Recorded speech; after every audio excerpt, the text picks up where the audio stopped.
بسم الله الرحمن الرحيم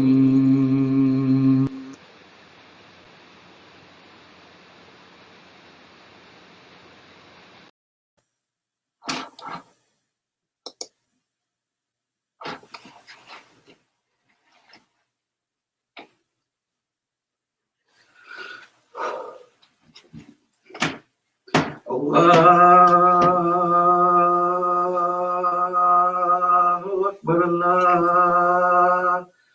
Allahu Akbar. Allahu Akbar, Allahu Akbar. Ashhadu an la ilaha illallah.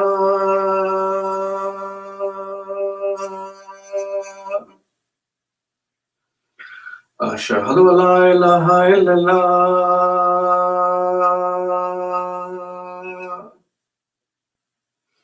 Ashhadu anna Muhammadar Rasulullah.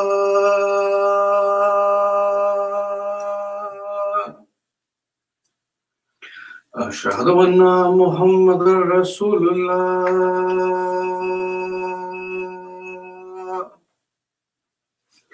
Hayya ala salat.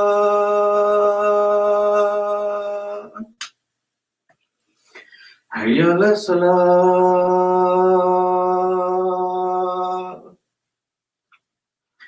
Hayya ala falah.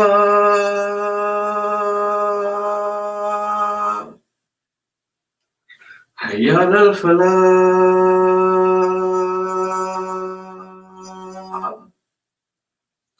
Allahu Akbar, Allahu Akbar.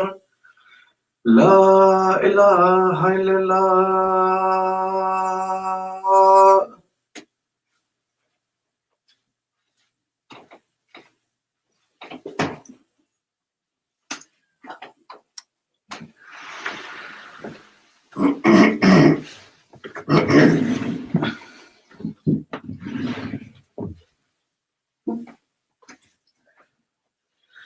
Yes. أشهد أن لا إله إلا الله وحده لا شريك له وأشهد أن محمدا عبده ورسوله.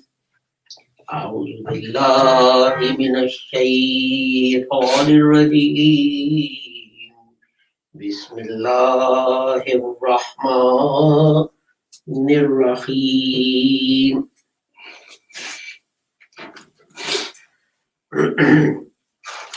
The first verse, or part of the verse that I'm going to recite is from chapter 2, verse 256. La ikwaha fid dini qad tabayyana ar-rushdu min al-ghayyi wa man yakfur bit-taghut wa yu'min billahi faqad istamsaka bil urwatil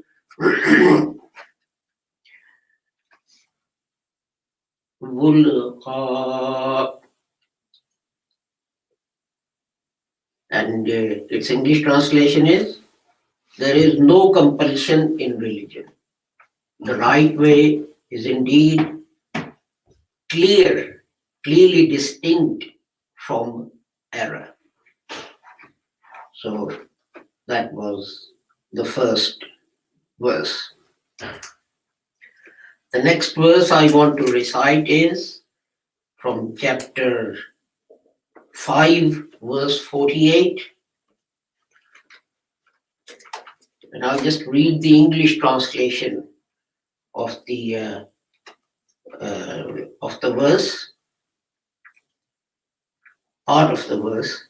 And it says, for every one of you, we appointed a law and a way. And if Allah had pleased, He would have made you a single people, but that He might try you in what He gave you. So be with one another in virtuous deeds. To Allah you will all return, and He will tell you of what you differed in. And then chapter 10, verse 99.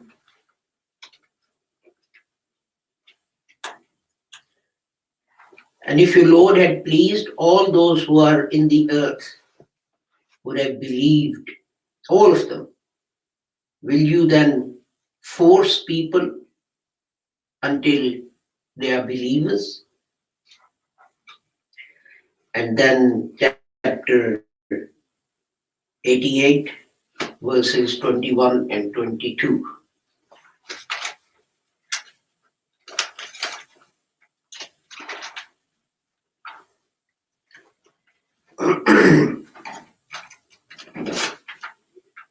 And this reads, فَذَكِّرْ إِنَّمَا أَنْتَ مُذَكِّرْ لَسْتَ عَلَيْهِمْ بِمُسَيْطِرٍ.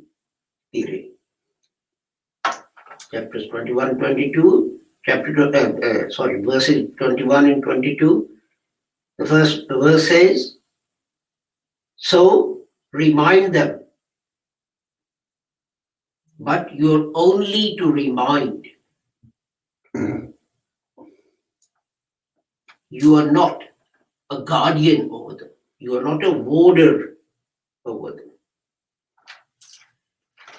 I recited these verses and chose the topic how to confront Islamophobia because a law professor at University of Bristol, part of his human rights lecture, he put up a slide. And in that, he's asked what people's problems are, difficulties are with Islam. And he mentioned a number of things. One of which was the fact that if someone wants to leave Islam, Muslims say the punishment of apostasy, irtidad, is death. And another slide he put up, in the same slide, another point he put up was that Muslims say anyone who criticizes any aspect of Islam should be killed. And he said that Islam also denigrates women and treats them as second-class citizens. Now, these are his objections. And it is said that he is homophobic, and he was reported as such. And the university was asked to ask him to apologize or demand that he apologize or sack him, etc. But nowhere in this I found a rebuttal, a reply to what he was saying about Islam. And the difficulty is this, that I don't know whether he is Islamophobic or not. I haven't investigated it in detail. But the problem is this. Let's take just one example of what he said about Muslims saying Islam says you should beat your wives. Here is a translation. This is a standard translation, highly regarded in many countries by one Maulana Maududi. And I haven't translated the Urdu. This is the English that they have translated. And it says about the chapter called An-Nisa, the women, verses 34 and 35. men are managers of the affairs of women because they are superior to the other. Sorry, because Allah has made the one superior to the other. And then it carries on and it says, as for those women whose defiance you have cause to fear, admonish them, keep them apart from your beds, and beat them. Now, if this professor was to show this and ask Muslims, well, how am I homophobic? What will be the answer? Apart from MDs, no one has any answer to this. Because this is written in their books, in their translations of the Holy Quran. And then in the explanation in that, and the Maulana makes a big thing about what kind of beating it should be, and you shouldn't hit her on the face, and this and that, and so on.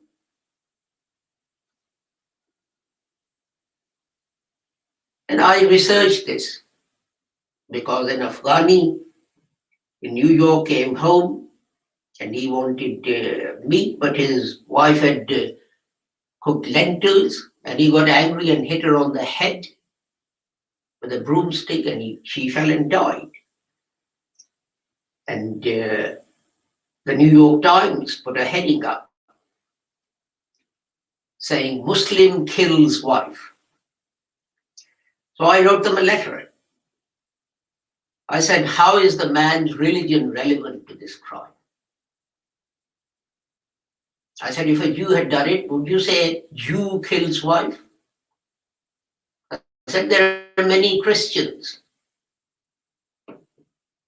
who kill their wives. Do you ever say, Jack Blogs, a Christian killed his wife? And then this went on, and they wouldn't reply. And I kept on saying, I want to know the relevance of mentioning the man's religion in the heading. And eventually, a man said, well, because the Quran says you can beat your wives. And I said, no, it doesn't. And he said, ha, ha, ha, I knew you'd say that. I'm an Arab, although I'm a Christian, and I knew you denied. How do you explain? And he pointed to this verse 34 of chapter An-Nisa. So I went through the whole of the Quran. I found every single place where the same word is used. There are about, I think, if I remember rightly, 36 places. And I said to him, do you translate it as beat in all these places? You're an Arab, you tell me. It says Daraballah. What does that mean? Allah's beating. I said, in only two places it's translated as strike. One, where it is said Moses struck the rock, and two, women. In this chapter, women. So I said to him, the next verse says, and if you still can't come to an accommodation, then each one of you appoint a counselor, an arbitrator to make peace between the two of you. So I said to him, answer me this. The husband has been beating his wife, and she says, no, I'm not going to do what you say. Despite being tortured and physical pain being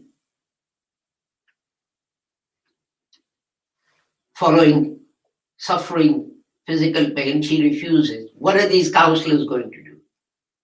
What magic potion do they have? So he said, how do you interpret that? And I said, well, Daraba also means send.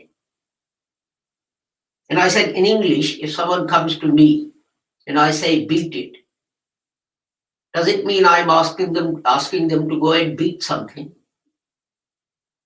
When you say miners are on strike, are miners going around hitting people? When you say this is Manchester United's striker, does it mean Manchester United football team have employed someone to go around hitting people? I said you have to use your brain. Darab also means to send them away. So you talked, you separated, nothing seems to work. You're separated and living in the same house.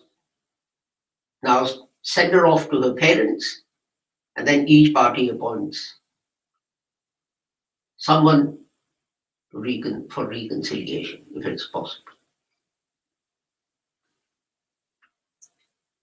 But only an Ahmadi can do that. And that is the point. Let's go to the verse that I started with, chapter 2, verse 256. What does it say?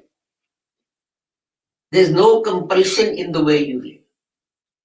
Well, people translate that as religion. But then at the same time, they say Islam is not a religion, it's a deen. Deen means the way you live. So let's translate that as the way you live. There is no compulsion in the way you choose to live. Because the right way and the wrong way are separate and clear.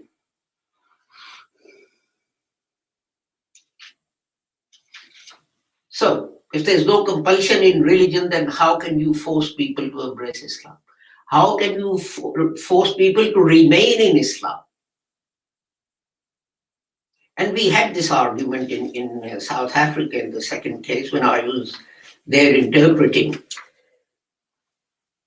And the expert witness for the other side, the non-Ahmadis who appeared in the South Africa court to try and prove that we are heretics and kafirs and so on. He said, well, changing religion is a very serious matter. It's not something you can do at a whim. And this is why if you want to change your religion, from Islam to something else, then the penalty is death. And the judge asked him a pertinent question. She said, okay, I accept your argument. That for an adult, they should have thought about it, considered everything, and then become Muslims. But she said, what about a child that is born into a Muslim family? What's that child's religion? And the professor said, well, that child is a Muslim. So she said, when did that child have an opportunity to reflect upon and consider the religion and decide whether he wants to be a Muslim or a Christian or a Hindu or a Jew or whatever? And in her judgment, the judge said,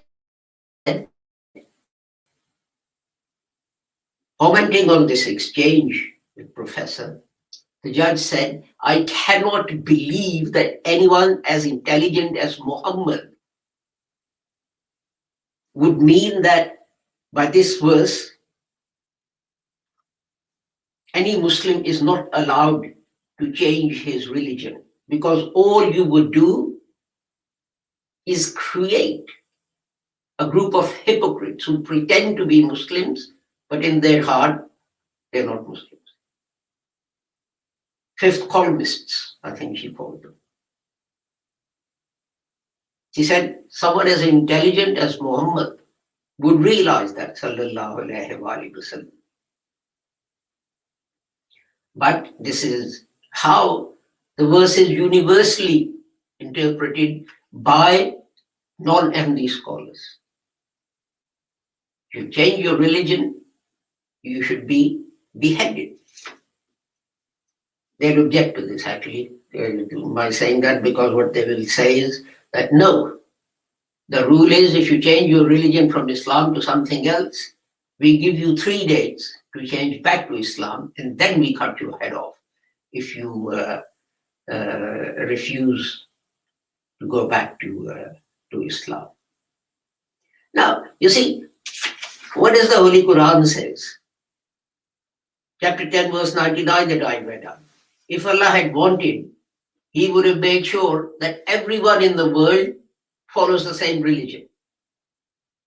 All those who are on earth would have believed, all of them.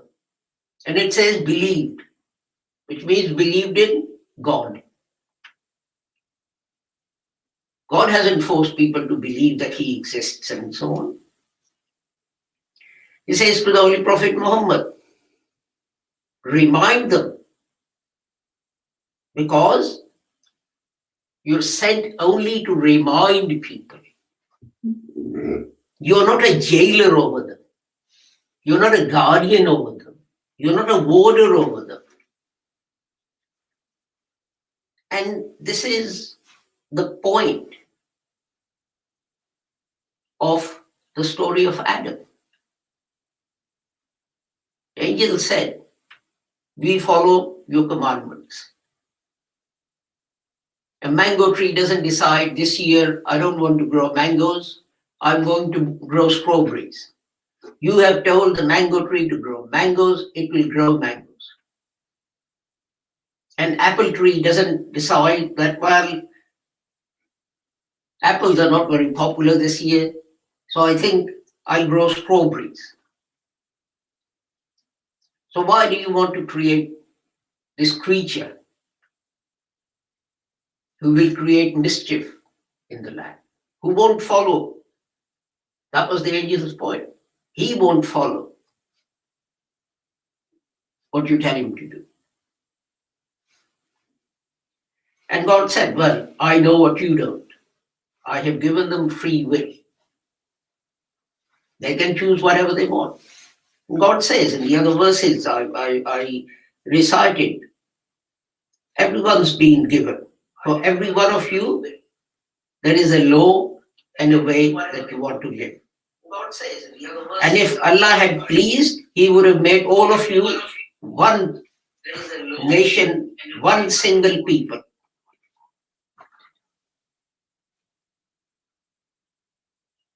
And this is why Mujaddids are sent.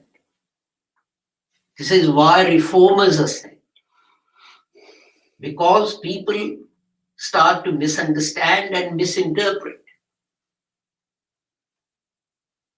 Because they start to misunderstand and misinterpret, it brings religion into disrepute.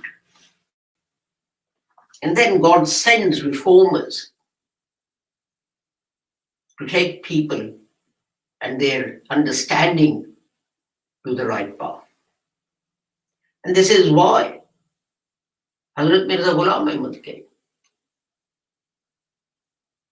And this is why he told Muslims that their interpretation, their understanding of the Holy Quran and religion of Islam was wrong. And he corrected their errors. And you would find that in answer to the objections raised against Islam, this happened at the time of Hazrat Mirza Ghulam Ahmad. That there was a Christian, I think it was in Lahore, and he was standing on a pulpit in public challenging Muslims to a debate. And every 2 or 3 Maulvis tried, and he defeated them. And then there was an MD there, a well-known MD, I don't remember his name. He went up to the stage. And the Christian said, I'm not going to debate with you. And MD said, why not? And he said, I challenge Muslims. You're not a Muslim. And he was well known as an MD. And you know what happened? Realizing that he was the only one who could debate with this Christian, the whole crowd shouted out, they're Muslims, they're Muslims, they're Muslims. So when we are needed, we are Muslims. who is going to answer this professor's objections? It's all over the newspapers. Those students who complained about him. Why don't they answer his questions? About women, the husbands being allowed to beat women.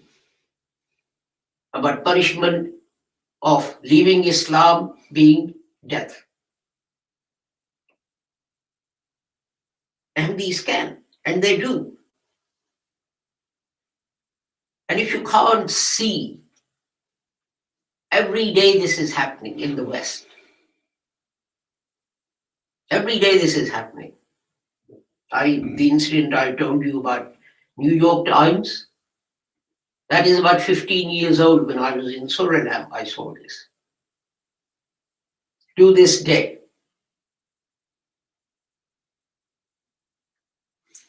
So the way to confront Islamophobia is not to go out into the streets and break shop windows and have slogans and so on. The way to confront Islamophobia is to show people what real Islamic teaching is. You see, let me give you an example. People say that if someone says something against the Holy Prophet Muhammad, you should kill him. This is blasphemy. And then we proudly present this example from the life of the Prophet, that there's this lady who used to every day collect together the household rubbish in a bin and wait by the window. And as the Holy Prophet Muhammad would go past, she would throw all that rubbish at him and abuse him. And one day the Holy Prophet went by and she wasn't there. And he went back and he knocked on the door. And she opened the door and she said, "What's the matter?" And he said, "Well, every day you would throw rubbish over my head and today you didn't. So I knocked on the door to see whether you were okay or not. And if you weren't, how I could help." And people say, follow the Sunnah of the Holy Prophet. You should follow the Sunnah of the Holy Prophet. If only you did follow the Sunnah of the Holy Prophet. So why don't you follow that Sunnah? Why don't you follow the same Sunnah?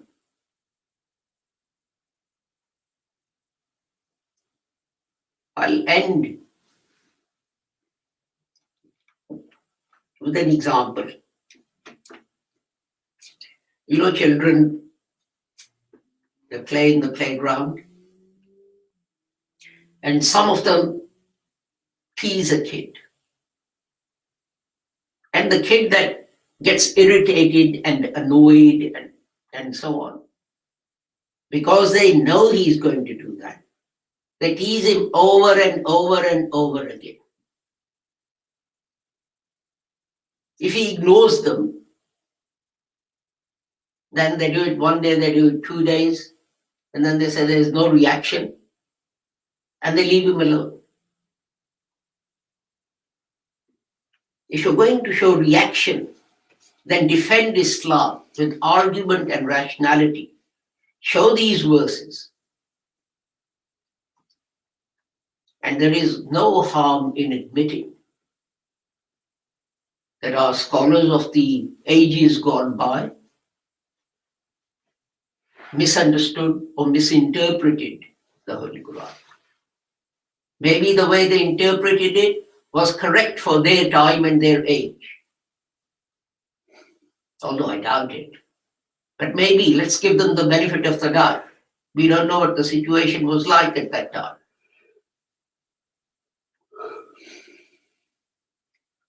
But,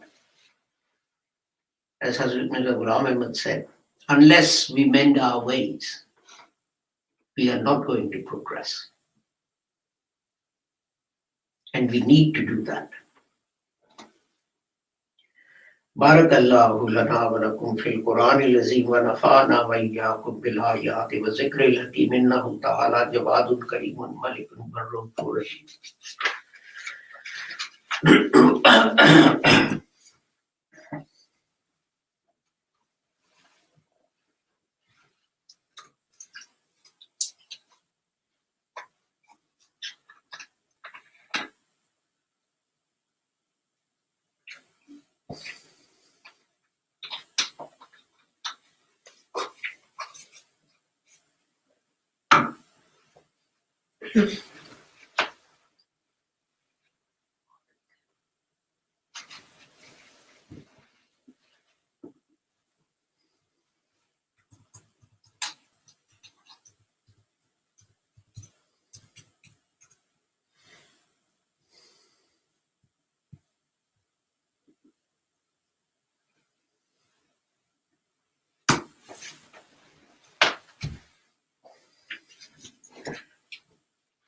Before I do the second khutbah, perhaps I should have told you this joke. When I was researching this verse of the Holy Quran from Surah Nisa, I also read translations and comments by non-Muslim people. And one of them, one of the early people who translated the Holy Quran and wrote a commentary was a gentleman called George Sale. And he has translated the verse in the same way in Beat.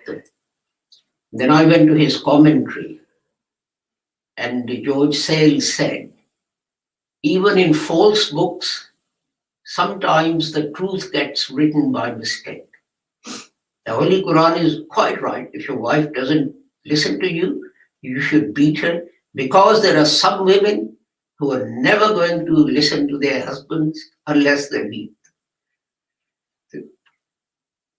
And when I read that, I smiled and wished I could have met Mr. George Sale's wife to see why it was that he was so, his heart was so burned against her.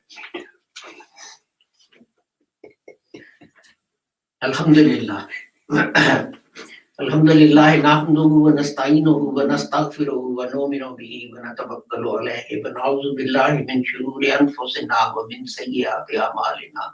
Man yahdihillahu fala mudilla lahu wa man yudlil fala hadiya lahu. Wa ashhadu an la ilaha illallah wa ashhadu anna Muhammadan abduhu wa rasuluh. Allahumma salli ala Muhammadin wa ala ali Muhammadin kama sallaita ala Ibrahim wa ala ali Ibrahim innaka Hamidum Majid. Allahumma barik ala Muhammadin wa ala ali Muhammadin kama barakta ala Ibrahim wa ala ali Ibrahim innaka Hamidum Majid. Allahumma ansur man nasara deen Muhammadin sallallahu alayhi wa sallam wa ja'alna Allahumma khsul man khadala deen Muhammadin sallallahu alayhi wa sallam wa la taj'alna.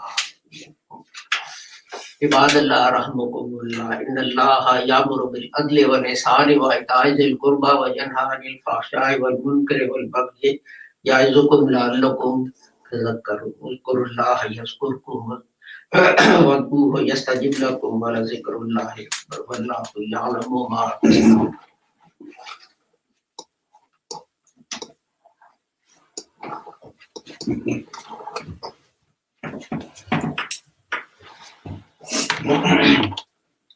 Allahu Akbar, Allahu Akbar.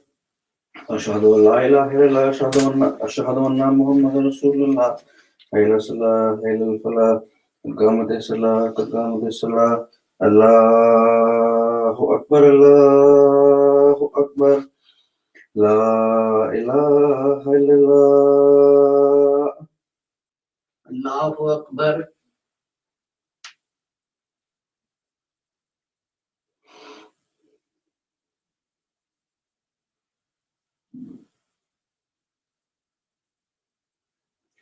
Alhamdulillahi Rabbil Alameen. Ar-Rahmanir Rahim. Maliki Yawmiddin. Iyyaka na'budu wa iyyaka nasta'in. اهدنا الصراط المستقيم صراط الذين أنعمت عليهم غير المغضوب عليهم ولا الضالين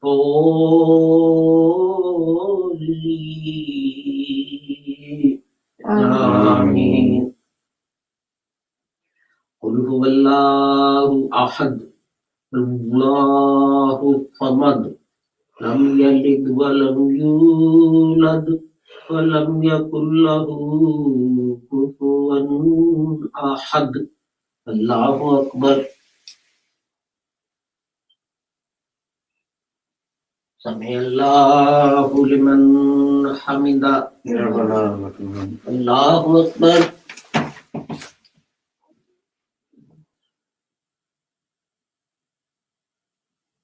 الله أكبر. الله أكبر.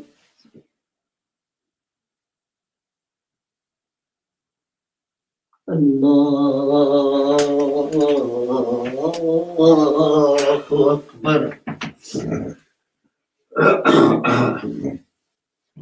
الحمد لله رب العالمين الرحمن الرحيم مالك يوم الدين إياك نعبد وإياك نستعين اهدنا الصراط المستقيم صراط الذين أنعمت عليهم غير المغضوب عليهم ولا الضالين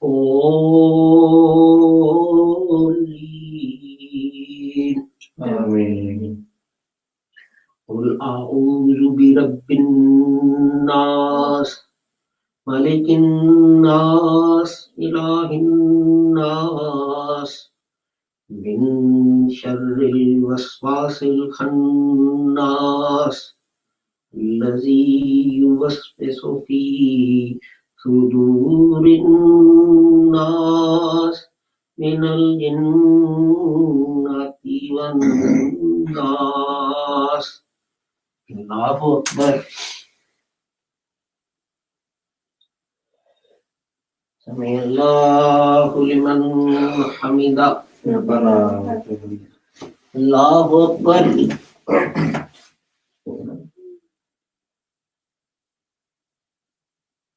الله أكبر. الله أكبر.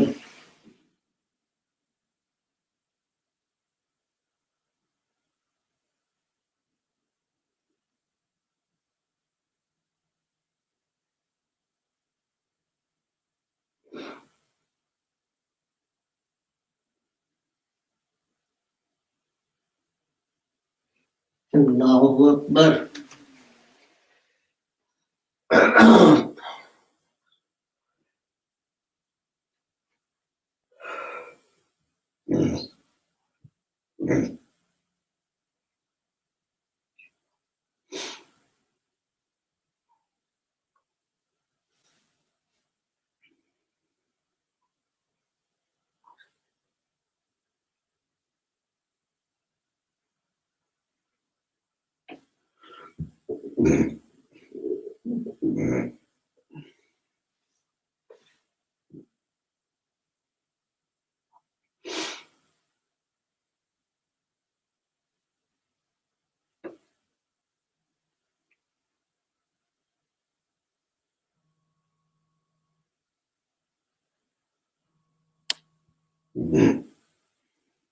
السلام عليكم ورحمة الله.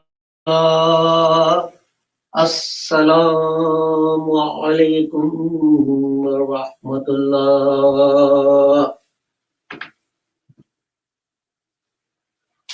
أستغفر الله.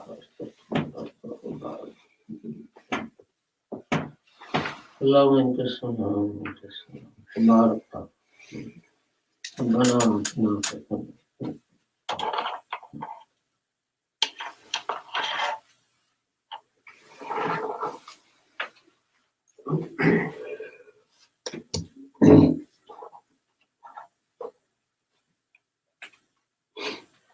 Thank you for joining us for our Friday service. This Sunday, we don't have a broadcast because we are busy with other Dawah activities. So I will see those of you who regularly join us on Monday at 7 p.m. or 7:30 p.m. for our broadcasts of the Holy Quran. In the meantime, I pray that whoever you are and wherever you are, may Allah keep all of you safe and sound and free from harm. Assalamu alaikum, Khuda Hafiz, goodbye.